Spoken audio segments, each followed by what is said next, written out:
Good evening. Good evening. Giving praise to the Most High God. Um, I want to thank brothers and sisters that commented on my video. Some people was in agreement with it. Some people wasn't. Uh, the scripture speaks for itself. I have no problem with people disagreeing with the word of God. In some ways, they have to let God deal with them and let him deal with their spirit in order for them to know the truth. So with that being said, I'm doing this video about Isaiah 53, which is constantly talked about a lot, about who the suffering servant is. I done studied this for a minute now, and my belief is about the suffering servant is to be King David. And the reason why I says that is this, right? People ever acknowledge this. David ended up giving the throne to his son King Solomon, and then he died, right? So when you read it in scriptures according to Isaiah 53 or even in 2 Samuel 22, David always talk about the horrific tragedies of the things that he been through, and then how God protected him. And then David will turn around and tell you about a future prophecy, what is to take place when he returned. So when we read about the scriptures throughout the book of Psalms 2, Psalms 5, 2 Samuel 22, Isaiah 40, Isaiah 41, Isaiah 42, all these things where David is being he said his kingdom shall be exalted from the rivers unto the sea. David said that he will worship up in the temple of the Most High. That people don't seems to forget that in Hosea 3 and 5, that God told you, he said, look for God and David in the last days in Hosea 3 and 5. And I'm still writing down prophecies about King David's return, his obligations, responsibilities, what he is to do on his return, right? David is to bring judgment in the world. David is to teach Israel their culture, their way of life. David is to be king over Israel again, right? But a lot of people keep on coming up with ideas, which I have no problem with. But the thing is, from my understanding, if you look up in Hosea 3 and 5, it said, afterwards shall the children of Israel return and seek the Lord their God and David their king, and shall fear the Lord in his goodness in the latter days. And this is talking about a future prophecy about David return. And if you look out throughout the book of Isaiah and so forth, and many other books, it tells you about prophecies about David's return and what his responsibilities are when he returns. And where I elaborate on David more because God said David is his son, and God is giving his son, King David, responsibilities on his return. So I wanted to touch down on Isaiah 53 and throughout the scriptures. And so, like, why I believe that Isaiah 53 is about King David, even though, like you said, because like with me and the brothers, we all talk a lot about Isaiah 53, and everybody got their different understanding about who they believe that Isaiah 53 is referring to. Some people says is Ezekiel, some people says Jeremiah. We got other people talking about Hezekiah. Another brother mentions Zerubbabel, and I'm asking like, Where did God prophesy that all these people was going to return and come back? I know Isaiah 26 and 19, he said Isaiah's is to return, but I'm talking about what it mentioned about Ezekiel, Jeremiah, and so forth. You see what I'm saying? And when you look at this right here, so I'm going to start from the first verse, right? And my understanding said, who I believe I report, and to whom is the arm of the Lord revealed. Now, when you look in verse 1, it said, who I believe I report. We talking about the prophets who are prophesying King David's return. And that's again, like I'm still writing down the scriptures about David's return. If you look up in the book of Isaiah, Isaiah is giving you future prophecy about David's return and what his responsibilities are. The book of Jeremiah is giving you prophecy about King David and his return and what are his obligations. The book of Ezekiel is giving you future prophecies about King David, his return, and what are his responsibilities.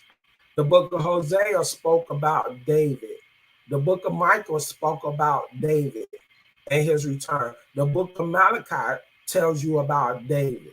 You see what I'm saying? So when they say who I believe I report, we're talking about prophets who are prophesying the return of King David.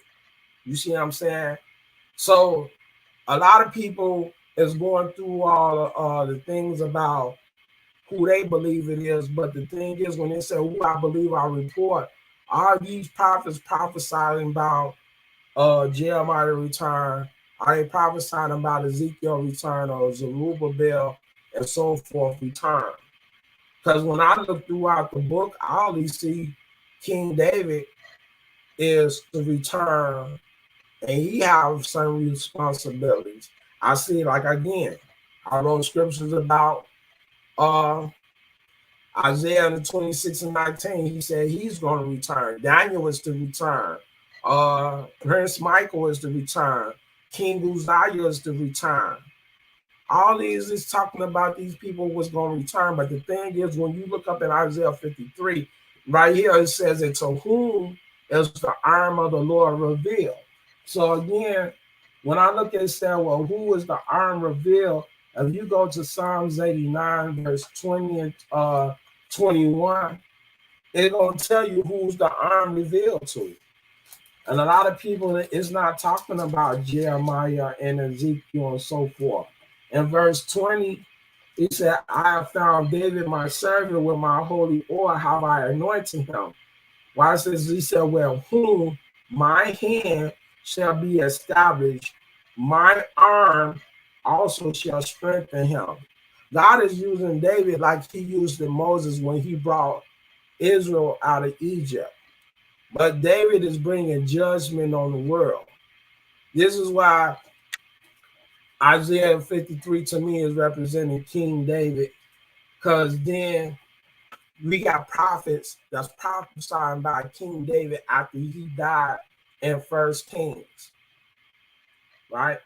For he shall grow up before him as a tender plant and as a root out of dry ground. He have no form, no comeliness, and when we shall see him, there's no beauty that we should desire him. So when we talk about it, is him coming as a tender plant, we see right here, Isaiah 11 and 1. They went back to in the footnote in the Isaiah 11 and 1, and it's talking about the son of Jesse. Isaiah 11 and 1. There shall come forth a rod out of the stem of Jesse, and a branch shall grow out of his roots. David was that son, even though Jesse had eight children, the one that was chosen was King David. So when we look at this, a lot of people, like I said, it's just like everybody got their own viewpoint about it. But then, like I said, again, God said, look for this person in the latter days. Hosea 3 and 5 said, look for God and David in the latter days. So He is despised and rejected of men, a man of sorrow and acquainted with grief, and we hid as it were our faces from him. He was despised, and we esteemed him not. So when you look up in this story right here, when he say he is despised and rejected, look at the story from the first time when David was anointed to be king. In 1 Samuel 16, David was anointed to be king, and it tells you about then that God's spirit came upon him. And then it says in 1 Samuel 16, verse 14, and it said an evil spirit came upon Saul. You see what I'm saying? So a lot of people talking about the suffering servant. Let me get my notes. Because a lot of people talking about the suffering servant, about who they believe it is to be Israel, right? Because we already know that Israel is the nation to be chosen. But God said it's one that is chosen out of Israel to be king over the nation. When you read Numbers 27, verse 16 and 17, God always said there's a shepherd that's going to bring Israel out of their captivity. Israel would never come out of captivity by themselves. There's always going to be a shepherd. Just like Moses brought Israel out of Egypt, God has said he's using David this time. So when you read Numbers 27 and 16, a lot of people elaborate and keep on saying, well, that's Israel. But then he's talking about who is the shepherd? Who is the one that's there going to feed the sheep? Right?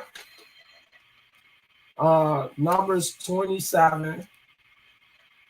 God always lets you know there's always a shepherd that's going to feed his sheep, that's going to give them understanding.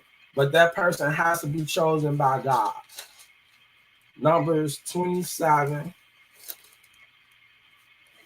verse 16 and 17.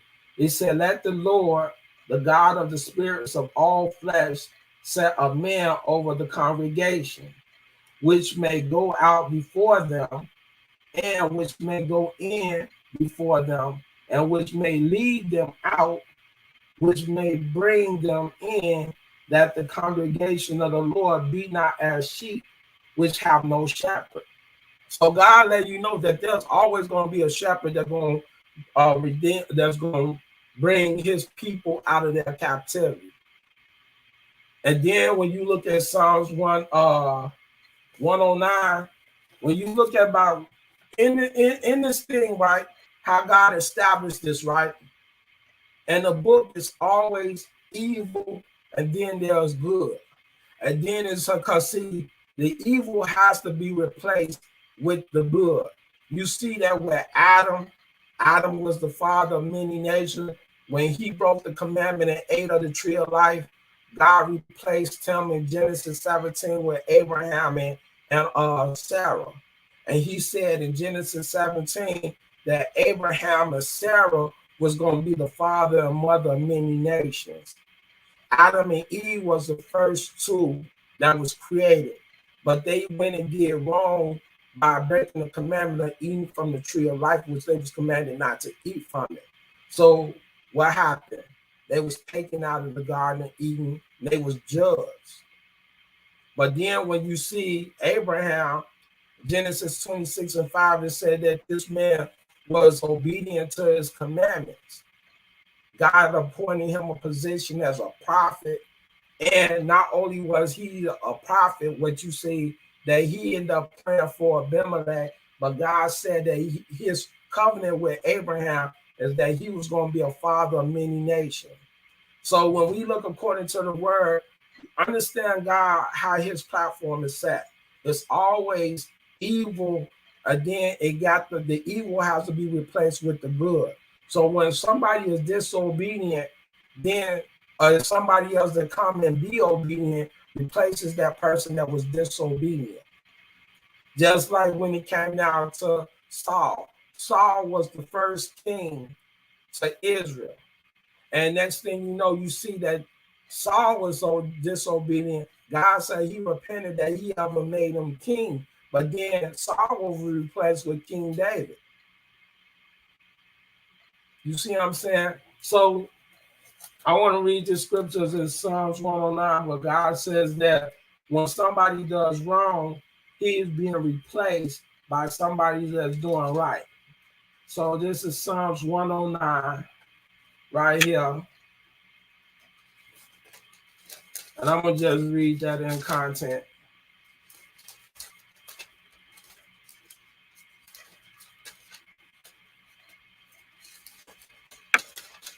Psalms 109, he said, hold not thy peace, O God, my praise, for the mouth of the wicked and the mouth of the deceitful are open against me. They have spoken against me with a lying tongue. They compass me about also with words of hatred and fought against me without a cause. For my love, they are my adversary, but I give myself unto prayer. And they have rewarded me evil for good and hatred for my love. Set thou a wicked man over him, and let Satan stand at his right hand. When he shall be judged, let him be condemned, and let his prayer become sin, and let his days be few. Watch this. And he said, and let another take his office. So when Moses didn't strike that rock in Exodus 17, right? He struck the rock, right? But he didn't exalt the name of the Most High. So when, due to the fact that Moses did that, he wasn't able to go over into the promised land. You see what I'm saying? So now we talking about a person that did wrong, is taken out of a position of authority, and then he's being replaced, right? So this is what we're talking about. It's always evil, and then there's good. The good got to replace the evil.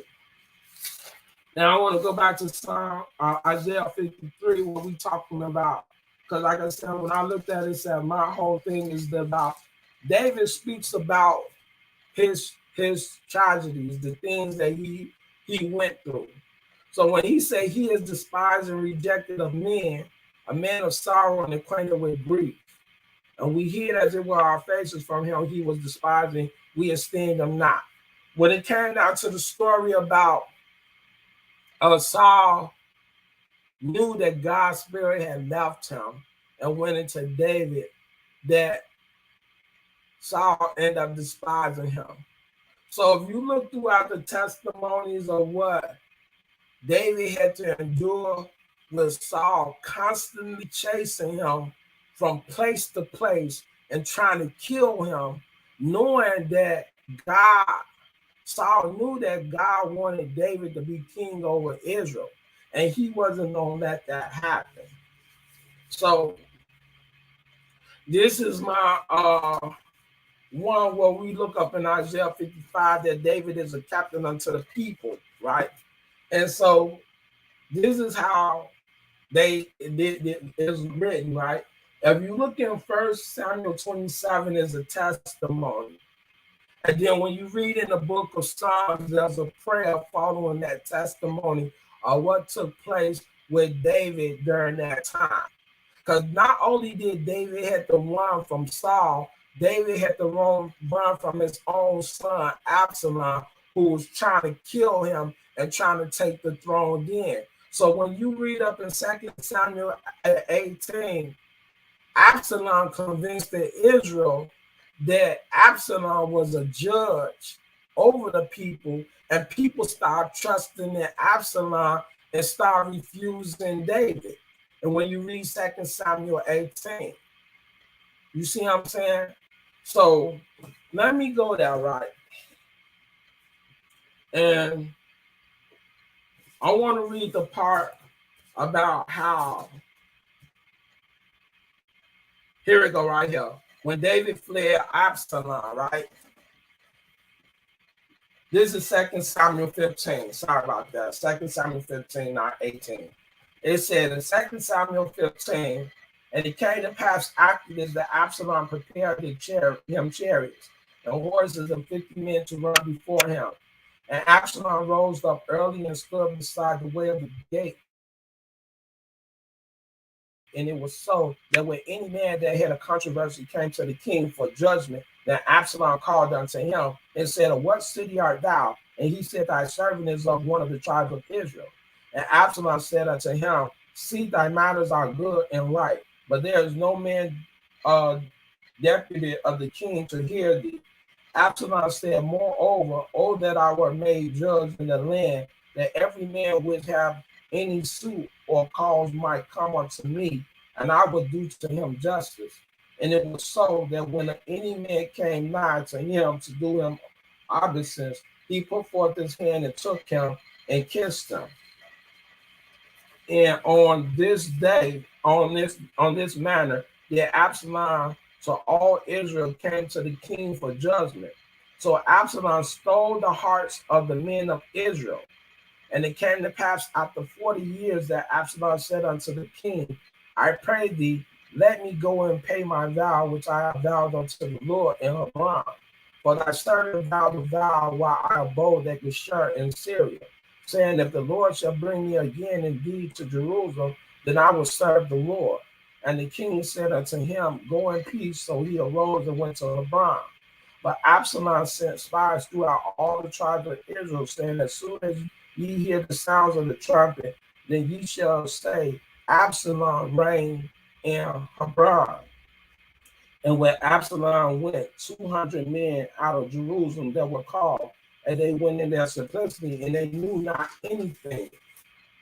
And Absalom sent for Ahithophel the Gileonite, David's counselor from the city, even from Gilo, while he offered sacrifices, and the conspiracy was strong, for the people increased continually with Absalom. And there came a messenger to David, saying, the hearts of men of Israel are after Absalom. And David said unto all his servants that were with him at Jerusalem, arise and let us flee, for we shall not else escape from Absalom. Make speed to depart, lest he overtake us suddenly and bring evil upon us, and smite the city with the edge of the sword. And the king's servant said unto the king, behold, thy servant are ready to do whatsoever my lord the king shall appoint. And the king went forth and all his household after him, and the king left 10 women which was concubines to keep the house. And the king went forth and the people after him, and tarried in the place was afar off. And all his servants passed on beside him, and all the Kerethites and all the Pelethites and all the Gittites, 600 men which came after him from God, passed on before the king. So right here, Absalom don't want to deceive the people, and had the people trusting in him, and no longer was they trusting in David, and David had to flee from his son, that he said that he might bring evil upon him. So when you talking about somebody who was despised and rejected, look who hated David. Saul knew that God's spirit left upon him. And if you read from 1 Samuel 16 all the way to 31, you see Saul constantly chasing David and constantly trying to kill David. Everywhere you go, you will see every place where David ran, Saul sent people after David to kill him. Now, this one was about Absalom, who was trying to kill his own father. Now, here go right here, when Saul was trying to kill David, and he sent spies to David's house to wait for him and try to kill him. Saul wait. Here we go. 1 Samuel 19. Saul waits for David to kill him. In 1 Samuel 19:1, and Saul spake to Jonathan his son and to all his servants that they should kill David. But Jonathan, Saul's son, delighted much in David, saying, Saul my father seeth to kill thee now. Therefore I pray thee, take heed to thyself unto the morning, and abide in the secret place, and hide thyself. And I will go out and stand beside thy father in the field where thou art, and I will commune with my father of these and what I see, that I will tell thee. And Jonathan spake good of David unto Saul his father, and said unto him, let not the king sin against his servant, against David. because he have not sinned against thee, and because his works have been to thee war very good. For he did put his life in his hand and slew the Philistines, and the Lord wrought a great salvation for all Israel. Thou sawest it and did rejoice. Wherefore then wilt thou sin against innocent blood to slay David without a cause? And Saul's heart hearken unto the voice of Jonathan, and Saul sware that the Lord liveth, he shall not be slain. And Jonathan called David, and Jonathan showed him all those things, and Jonathan brought David to Saul, and he was in his presence as in times past. And there was war again, and David went out and fought with the Philistines and slew them with a great slaughter, and they fled from him. And the evil spirit from the Lord was upon Saul, as he sat in his house with his javelin in his hand, and David played with his hand, and Saul sought to smite David even to the wall with the javelin, but he slipped the way out of Saul's presence, and he smote the javelin into the wall, and David fled and escaped that night. So when you look at through all these stories right here, from 1 Samuel 16, from the first time that David was anointed to be king, he was a captain assisting King Saul. And when Saul knew that God's spirit left him, he knew David played the harp and soothed Saul's spirit to calm his nerve when you read 1 Samuel 16. Next thing you know, here we go. Saul is chasing David throughout the whole land of Israel, trying to kill this man. And he ain't do nothing wrong. No matter what Saul did to him, David didn't even try to attack and come back at the man and try to kill him. So you see in 1 Samuel, in the book of Samuel, the first book, that is Saul who's trying to kill David. In 2 Samuel, you see Absalom, his own blood, his own flesh and blood is trying to kill him. So when you talk about who is the one that despised and rejected of men, look at all what David had to go through. Right? Because then see in 2 Samuel, David did wrong by sleeping with another man's wife. Nathan came to him in 2 Samuel, the 12th chapter, and told him that he had did wrong. But God had mercy upon David and said that he was going to live. But the first child that he had with Bathsheba, that child didn't live. Solomon was the second child that was born that came from David and Bathsheba, that came from those two parents that ended up being king after David. So when you're talking about somebody who was despised and rejected, understand the pattern of how David speaks now. He speaks in the same way that God speaks. Like constantly God is saying, I brought Israel out of Egypt. I brought Israel out of Egypt. All these things I did for Egypt. And then God is giving a future prophecy of what's going to take place in the future. David is doing the same thing. Look when we read 2 Samuel 22, when you read all the way up to the 43rd chapter from 2 Samuel 22, 1 through 43, David was giving his testimony about everything what he went through and how God protected him of all his atrocities. And then when you get to 44 through 46, David is saying that, hey, I'm going to have rulership over these heathens. That's a future prophecy. So this is the same matter. Isaiah 53. We hearing everything about David's testimony of what he went through. He said in verse 4, surely he hath borne our grief and carried our sorrow, yet we did esteem him stricken, smitten of God, and afflicted. When you look at this, when 2 Samuel 24, David was told the number of the children of Israel. Right? He says, but he was wounded for our transgression, he was bruised for our iniquity, chastisement of our peace was upon him, and with his stripes we are healed. Now, check this out with those two verses right there. Surely he hath borne our grief and carried our sorrows, Yet we did esteem him stricken, smitten of God, and afflicted, but he was wounded for our transgression. Now remember, in the promise in Psalms 89, it said that God would chastise David's sons, right? But he said, with his stripes we are healed, right? So I'm going to go back to Psalms 89 and read the promise that what God made to David.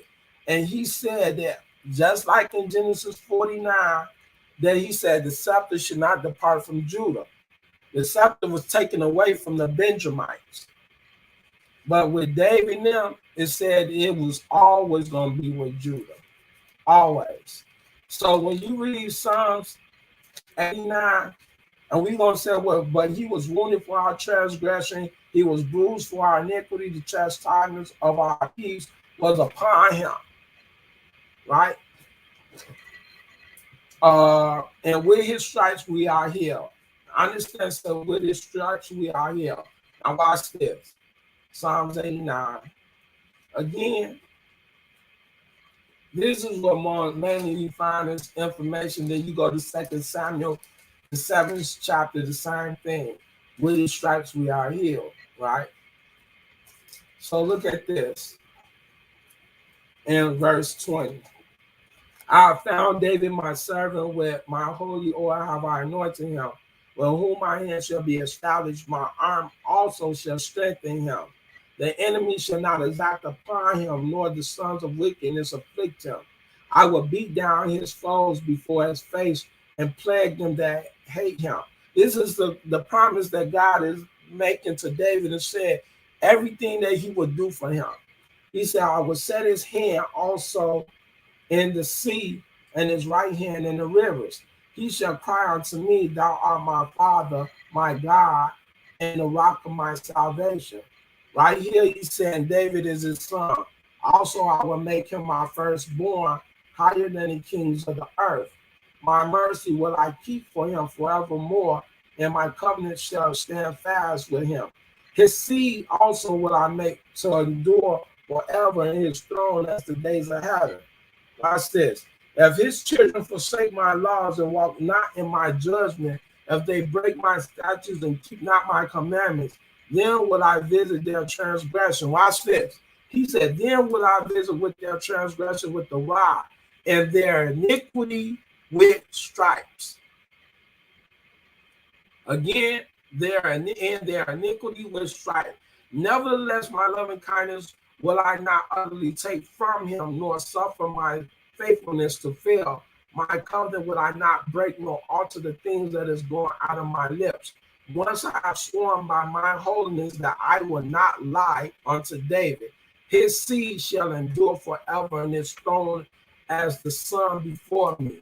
Again, it says, surely he hath borne our grief and carried our sorrows, yet we did esteem him stricken, smitten of God, and afflicted. He was wounded for our transgression, he was bruised for our iniquity. The chastisement of our peace was upon him. So when you look up in 2 Samuel 24, God told David to number the children of Israel, right? So when he told them to number them, who was the prophet during the time when David was king after Nathan? It was Gad the seer. And God told him, he said, choose these three things, whether it be 7 years of famine, 3 months of fleeing from your enemy, or 3 days of pestilence. David was numbered amongst the children of Israel. Watch this. 2 Samuel 24. David was amongst Israel when God punished the nation when he brought the plagues upon them. Right? 2 Samuel 24, right here. He said, and again the anger of the Lord was kindled against Israel. And he moved David against them to say, go number Israel and Judah. For the king said to Joab, the captain of the host, which was with him, go now through all the tribes of Israel from Dan even to Beersheba, and number ye the people, that I may know the number of the people. And Joab said unto the king, now the Lord thy God add unto the people how many soever they be, and 100 folds, and that the eyes of my Lord the king may see it.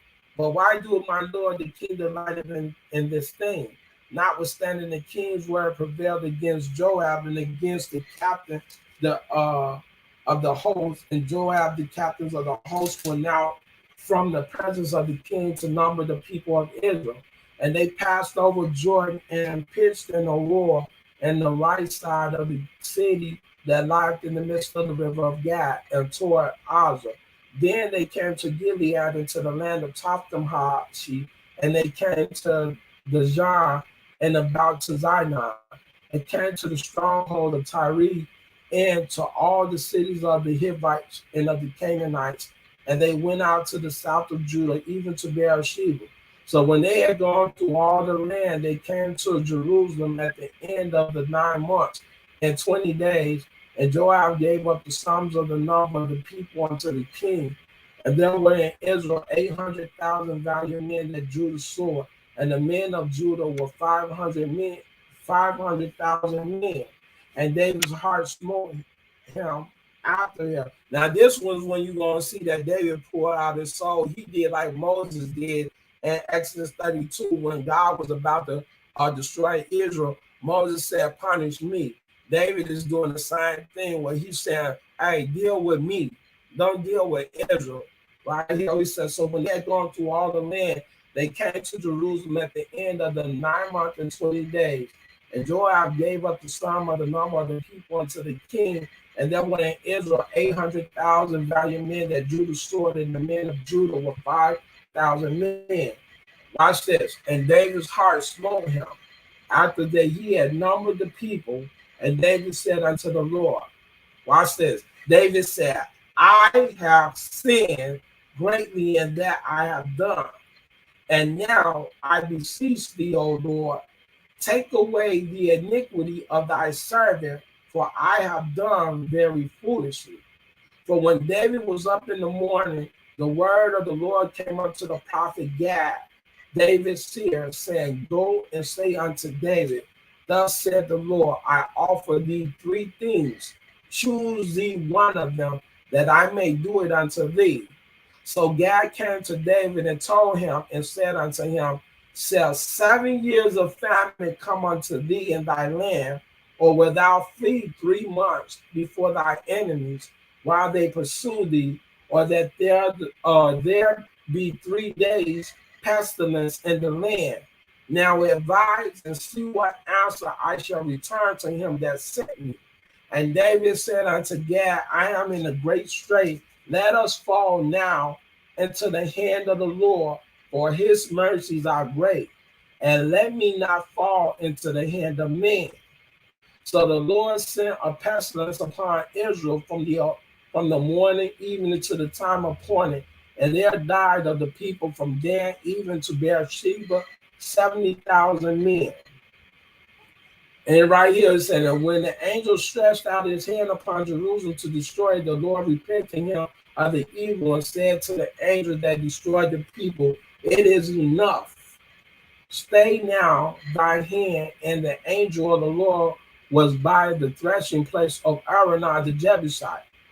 Right here. And David was amongst Israel when they was numbered. And if you look throughout all from the beginning in the numbers, anytime God numbered Israel, he was bringing judgment against them, that he was punishing them. So whenever you see anything about God numbering Israel, that means he's bringing judgment. Or the thing is, when you see about when they numbered them in the book of Numbers, they was preparing for war, and they was gathering together, preparing for war. So these are the 2 alternatives. The Old Testament in the book, it has alternatives. You either gonna do or you ain't gonna do. Just like he said in Deuteronomy 30:19, I have called heaven and earth to record against you this day, blessing and cursing, life and death. Choose life that thou and thy seed may live. You either gonna do right or you gonna do wrong. And if you look at the alternatives, he gonna tell you like those that escaped from Israel from their captivity. He said, wait on them, or he said, wait on God, and he gonna redeem you and bring you back. So you still got alternatives. This is what a lot of people don't see up in the book, is there's alternatives. All the thing about good and evil, right and wrong, men and women, and so forth. God always give alternatives. So when you look in that, this is David being numbered amongst the children of Israel when God was bringing judgment, and it said he killed 70,000 Israelites alone. David was numbered amongst them. So now, when you go back to remember that Isaiah, when he said, "With his stripes we are healed," we go 2 Samuel 7 chapter, and the same thing, talking about God said, "And with his stripes we are healed." 2 Samuel, let me go 2 Samuel 7.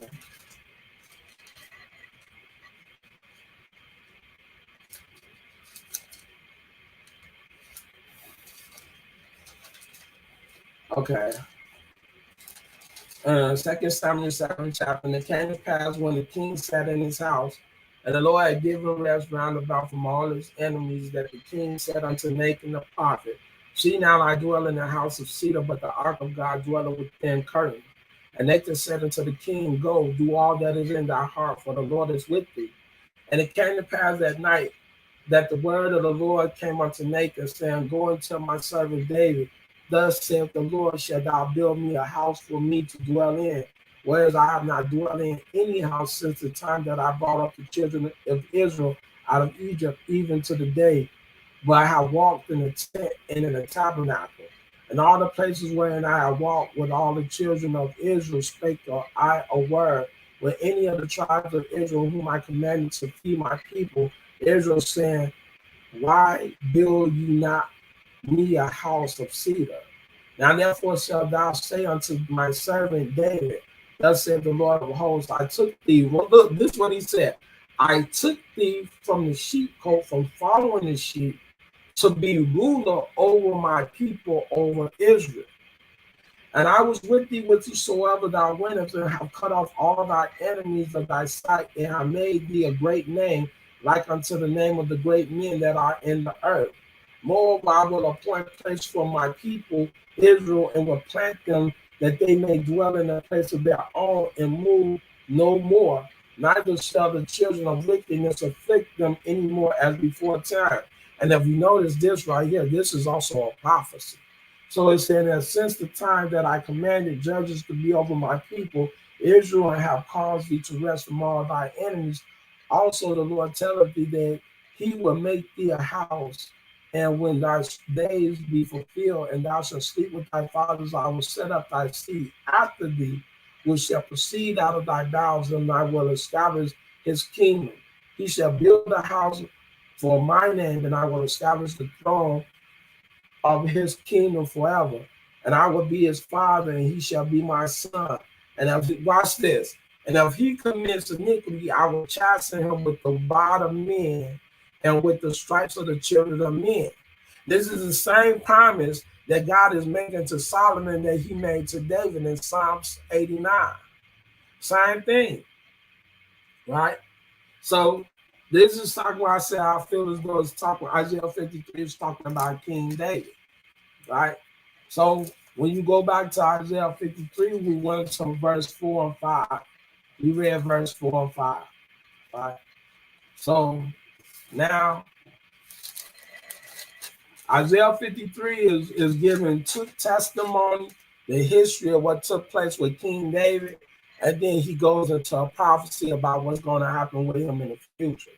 He said in verse 6, "All we like sheep have gone astray. We have turned everyone to his own way, and the Lord have laid on him the iniquity of us all. He was oppressed and he was afflicted, yet he opened not his mouth. He is brought as a lamb to the slaughter, and as a sheep before the shearer, and is dumb, so he opened not his mouth." Right? Check this out. Now, when it came down to this, people said, well, David wasn't ever in captivity, but David was amongst the Philistines, and he was about to fight for Prince Achish. Now, watch this. When he said right here, he was oppressed and he was afflicted, yet he opened not his mouth. Now, watch this. He said he opened not his mouth. He is brought to the Lamb, He is brought as a lamb to the slaughter, and as a sheep before his shearers is dumb, and he opened not his mouth. David then opened his mouth. Watch this. And when we go into 1 Samuel 21, this is David being a servant to Achish. Achish said David was his servant, right? 1 Samuel 21. And I'm going to read all the way down to where we said when Achish said, is this not David? He said, David, king of Israel. He said, Saul's from whose slave? Saul's 1,000 to David's 10,000. And you on here, it said, David laid it up in his heart and he didn't say nothing, right? Watch this. 1 Samuel 21.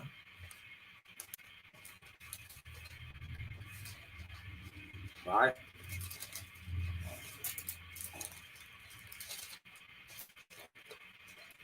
Then came David to Nob to Ahimelech the priest, and Ahimelech was afraid at the meeting of David, and said unto him, why art thou alone, and no man with thee? And David said unto Ahimelech the priest, the king has commanded, I read from the first verse, commanded me a business, and have said unto me, let no man know anything of the business whereabout I send thee, and what I have commanded thee, and I have appointed my servant to such and such a place. Now therefore, what is under thy hand? Give me 5 loaves of bread, and my hand, or what is there is present. And the priest answered David and said, there is no common bread under my hand, but there is hollow bread, if the young men have kept themselves at least from women. And David answered the priest and said unto him, of a truth, women have been kept from us about these 3 days, since I came out, and the vessel of the young men are holy, and the bread is in a manner common, ye though it was sanctified this day in the vessel. So the priest gave him hollow bread, for there was no bread there but the showbread that was taken from before the Lord, to put hot bread in the day when it was taken away. Now a certain man of the servant of Saul was there day the time before the Lord, and his name was Doeg the Edomite, the chiefest of the herdmen that belonged to Saul. And David said unto Ahimelech, if there is not here under thy hand spears of sword, for I have neither brought my sword and my weapons with me, because the king's business required haste. And the priest said to the sword of Goliath, the Philistine, whom thou slewest in the valley of Elah, behold, it is here, wrapped in a cloth behind the ephod, if thou wilt take it, for there is no other save that here. And David said, let's go out of here. And there is none, right? And there is none like that, give it me. And David arose and fled that day for fear of Saul. Watch this. And went to Achish, the king of Gath. Verse 11. And the servants of Achish said unto him, is not this David the king of the land, that they not sing one to another of him in dances, saying, Saul have slain his thousands, and David his 10,000. Watch in verse 12. He said, and David laid up these words in his heart, and was so afraid of Achish, the king of Gath, and he changed his behavior before them, and feigned himself mad in their hands, and scribbled on the doors of the gate, and let his spittle fall down upon his beard. Then said Achish unto his servant, right? Lo, ye see the man is mad, wherefore then have ye brought him to me? Have I need of a madman, that ye have brought this fellow to play the madman in my presence? Shall this fellow come into my house? Look, he said right here that David laid it up in his heart. When Achish said, is this not David? When they said songs and dances that Saul killed his 1,000 and David his 10,000. This is in 1 Samuel 21, 11 and verse 12. And this was up in Isaiah 53. He said he was oppressed and he was afflicted, yet he opened not his mouth. He is brought as a lamb to the slaughter, and as a sheep before a shearer, and is dumb, so he opened not his mouth. And see, a lot of people sitting on here saying that this is Israel. I mean, we understand Israel is chosen as a nation, but it's always a person that's chosen by God out of the nation. You see what I'm saying? So, where he said he was taken from prison and from judgment, and who shall declare his generation? For he was cut off out of the land of the living, for the transgression of my people he was stricken. Now, I understand this. A lot of people don't understand what the land of the living is because they go back and talking about, well, one brother said, well, the land of the living is like we're alive today. No, the land of the living is when you was in your homeland and you were serving your God and being obedient to his commandments. You see what I'm saying? So when people get to talking about the land of the living, how are we in the land of the living and we being killed in our enemy's land? God said when he gave us rest, no nation was at war. It wasn't people killing each other. You see what I'm saying? Everybody was at peace with each other. So when you talking about the land of the living, we're talking about the land that your forefather promised you. You was in your land. You was keeping your holy feast days. You was doing your sacrifices unto your God. You was serving your God. You was praying to your God, and you was keeping the laws that was in the land that your God gave you. Because see, we in captivity. Remember in Daniel 7:25, they changed time and law. When we was in the land of the living, we was amongst our God. We was being obedient to our God. Right? So I want to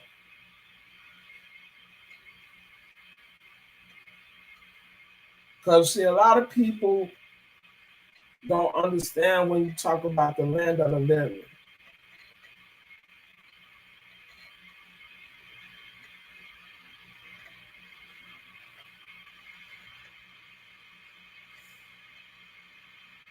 Psalms 116 and 19, that I may walk before the Lord in the land of the living. Psalms 27 and 13, I remain confident of this, I will see the goodness of the Lord and the land of the living. He let you know the land of the living is when you was in your homeland serving your God. This is what he's talking about. He was taken from prison and from judgment. And who shall declare his generation? For he was cut off of the land of the living. David was constantly running from Saul. So when you look up in 1 Samuel 16, all the way through 31, look at all the places where David ended up fleeing to, was running from when Saul was trying to kill him. Look at the places where he went to when Saul was running from Absalom, his own son, his blood son. He was running from Saul. His own son was trying to kill him. So when you see this, he made his grave with the wicked. Whenever it tells you that you made your grave with the wicked, as meaning you're being cast out of your homeland and you're in the land of your enemy. That's what I'm saying. You made your grave with the wicked. Understand this, right? When he made his grave with the wicked, how did David made his grave with the wicked?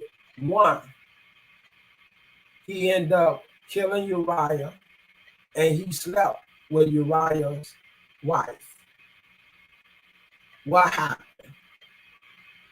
David had to face his own son Absalom chasing him and trying to kill him.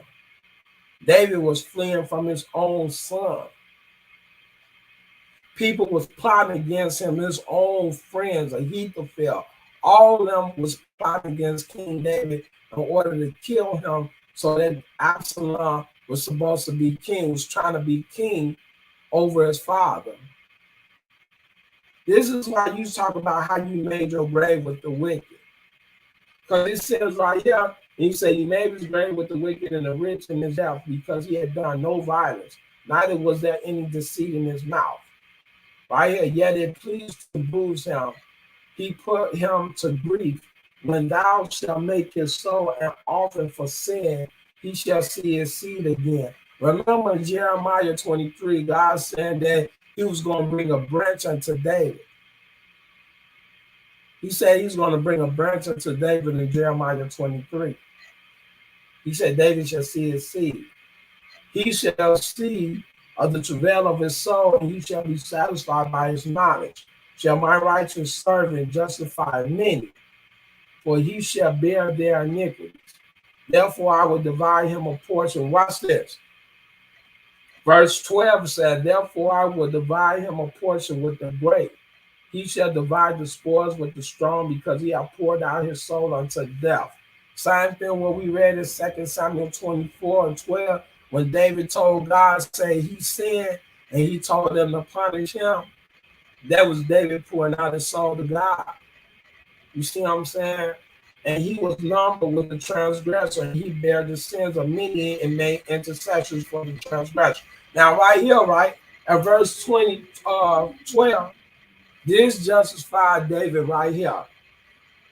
Because if we go back to 2 Samuel 24, right, I'm going to keep it right here, Isaiah 53 and verse 12. Therefore I will divide him a portion with the great, and he shall divide the spoil. And when you look up in 2 Samuel 30, David was the one that went and fought against the Amalekites and brought back the people and took the spoils and divided it amongst the nation. David did this, just like Abraham did it in Genesis 14. It was a repeat from generation to generation. Dividing the spoils, dividing the goods amongst the people. That's what David did. That's what Abraham did. It said, because he had poured out his soul unto death. So I'm going to go to 2 Samuel 24 and show you when David poured out his soul to death, and he was numbered with the transgressors, and he bare the sins of many and made an intercession for the transgressors. Watch this. 2 Samuel 24. This is what David did. This is the story. David gave testimony of what he did, and then it's a prophecy of what he's going to do.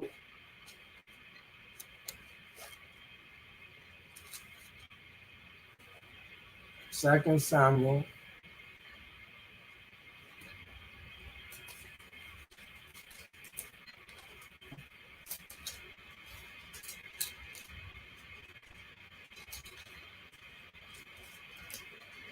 Right here, right?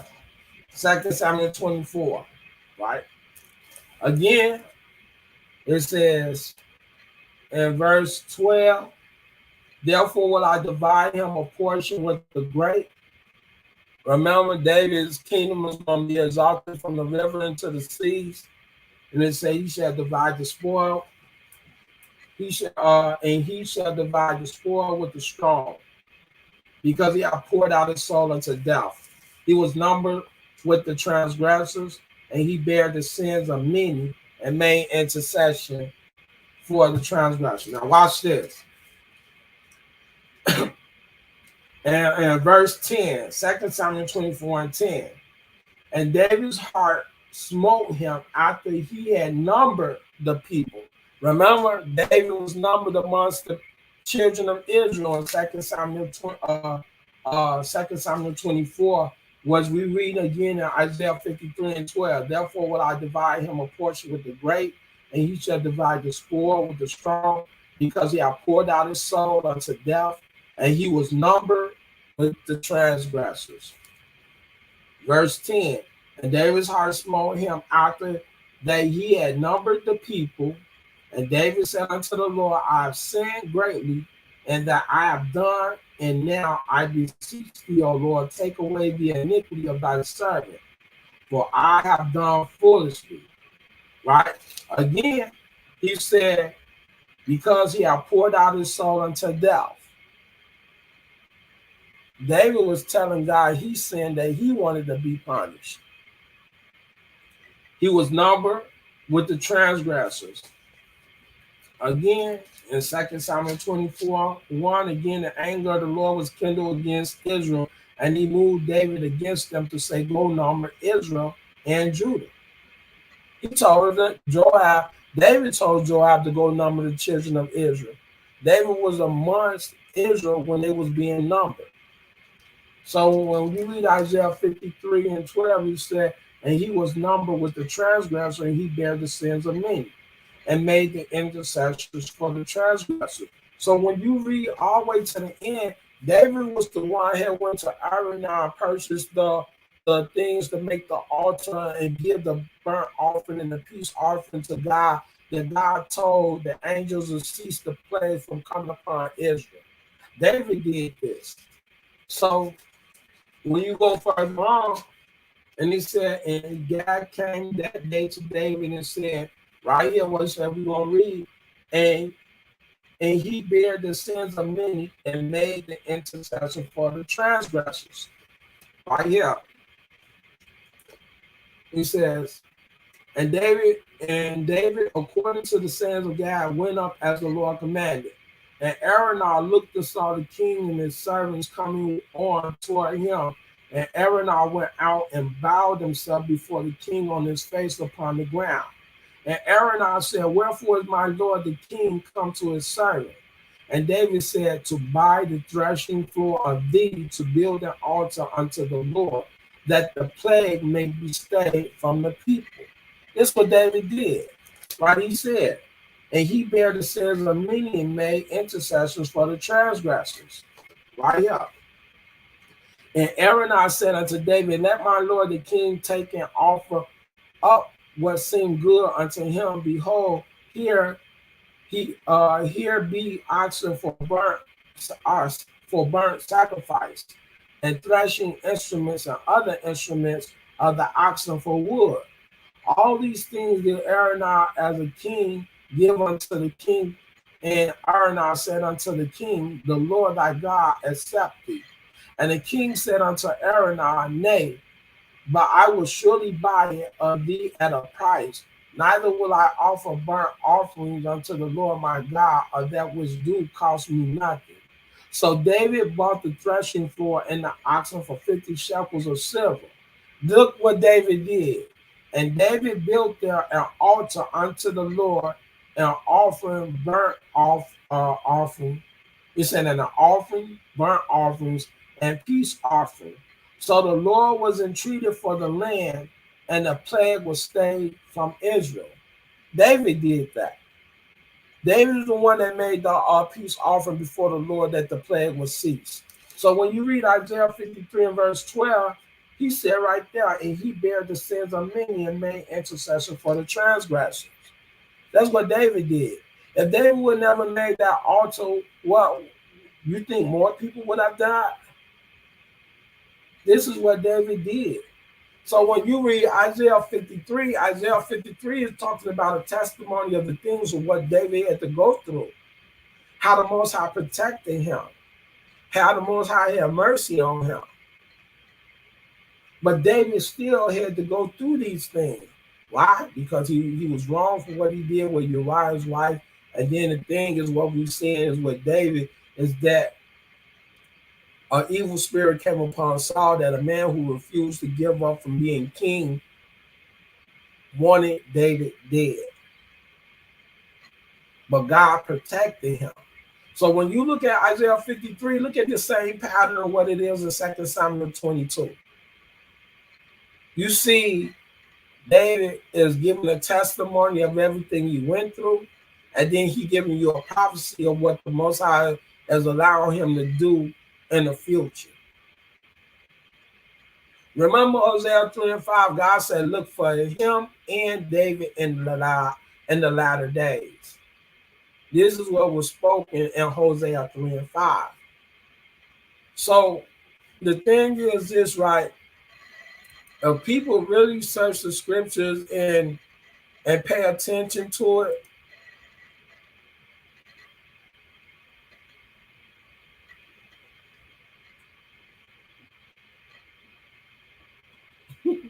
Somebody keeps saying King David is Israel on ground, Messiah. King David, my blessings, all praise, shall take America. And that's true. David is going to judge America. David is judging the whole entire world. When you look at it, David is judging the whole entire world. Because if you look up in the last video, God is saying David is judging the world. God is going to use King David. People say, how does he come back? He said, well, he's in the world. Daniel 7:13 said the Son of Man came to the Ancient of Days in the cloud. And then you look up in Isaiah 63, he said, who is he that come from Basra? David is coming to bring judgment on the whole entire world.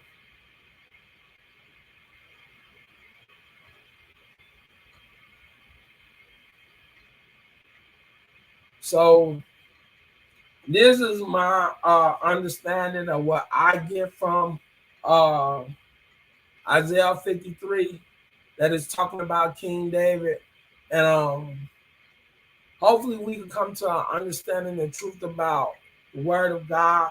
Because a lot of people is taking this for a joke and just trying to be playful with this when somebody is prophesying your death.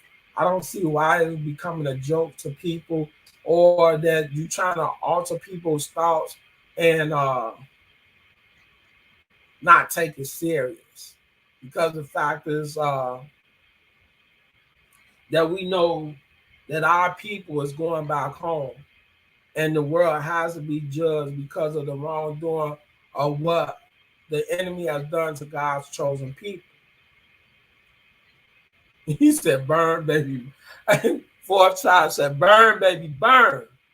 We get it, it gonna burn. When World War III get here, it's gonna burn. I guarantee you, God said his word will not come back void. That's what God said. So the thing is this, we know right now there's judgment. According to Genesis 15:13-16, that God said after 400 years there was supposed to be a judgment to a judgment against the whole entire world. You see what I'm saying? So when it get down to that, people gonna you either gonna get right or you gonna get gone. You got to make that decision on whether you're gonna serve the Creator or you gonna serve another deity, or you gonna go rely off your own sources and think that you're gonna survive. Because with this, God telling you in Zechariah 13, verse 8 and 9, he's telling you 2/3 is gonna be gone. 2/3 is gonna die in the fire, and 1/3 is gonna be here. So with this, I believe Isaiah 53 is talking about King David. David is part of Israel. But the thing is, we got to understand, like, man, I try to be serious with my studies and try to understand the truth, because when you read the word of God, that we understand that what's about to happen, I'm pretty sure ain't nobody gonna be laughing and joking when these missiles start hit. You see what I'm saying? So, with that being said, uh, it's trying to get right with God and trying to be obedient to the law. And we are in judgment. We truly are. And you ain't never lied. But the whole thing is, we got to understand what we need to be doing in order to get back to God. And I get you what you're saying, Fourth Tribe. I get that. I honor that and I respect that. Same thing what you said, Glenford, Campbell, man, like you said, and you're going to take America and you're going to take any other parts of this land too. Because the thing is, the whole world done sinned. Now is judgment. So my whole thing is I'm trying to learn the laws, these prophecies, trying to be obedient to the word of God and try to understand what it is that I need to do. I don't know about other people, but some people is just not like to the point is that they want to be right with God. To the point is that, man, we have to get ourselves together. Gather yourself, O nation, not desire. And a lot of our people don't want to come together because either some people don't believe everything in its entirety, or some people just giving up on hope. So with that being said, I want to just end this video. I thank brothers and sisters as I thanks brother Fourth Tribe. I hope we could get a chance to we could be able to fellowship and talk with one another again. I would love to meet brothers and sisters that's serious about their studies, that want to be right with God, that's trying to get right. And hopefully we could come together and fellowship, man. So I thank brothers and sisters out there for watching this video.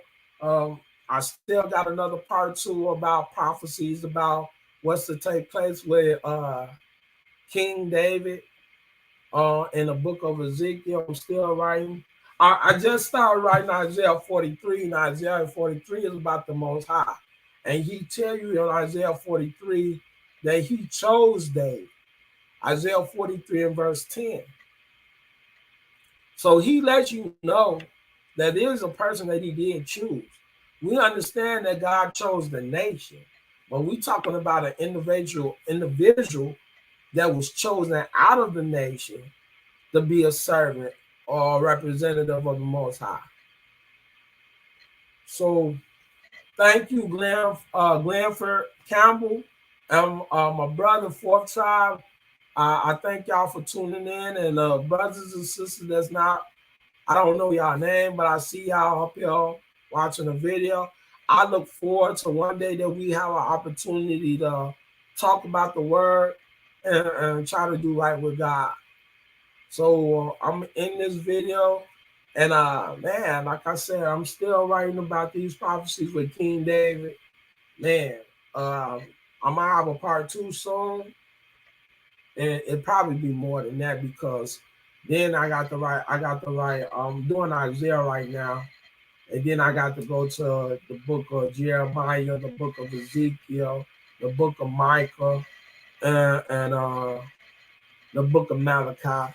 That's referring with David.